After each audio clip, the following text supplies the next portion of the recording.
மே 13 முதல் மே 22ஆம் தேதி வரை வெளியிடப்பட்ட குறுகிய கால டெண்டர்கள் ரத்து செய்யப்பட்டுள்ளன. ஊரக வளர்ச்சி, போக்குவரத்து, பொதுப்பணி, மின்சாரம், நகராட்சி நிர்வாகத்துறை டெண்டர்கள் ரத்து செய்யப்பட்டுள்ளன. அண்மைச் செய்தியை பார்க்கிறோம்.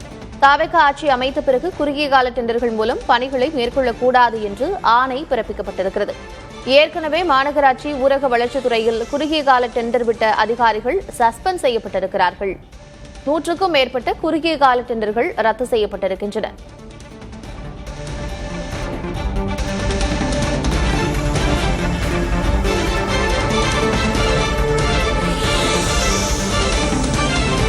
தாவேக ஆட்சி அமைத்த பிறகு குறுகிய கால டெண்டர்கள் மூலம் பணிக்கு அமர்த்தக்கூடாது என்று உத்தரவிடப்பட்டிருக்கிறது. ஏற்கனவே மாநகராட்சி, ஊரக வளர்ச்சித்துறையில் குறுகிய கால டெண்டர் விடப்பட்டிருந்த அதிகாரிகள் சஸ்பெண்ட் செய்யப்பட்டிருக்கிறார்கள். அண்மைச் செய்தியை பார்க்கிறோம்.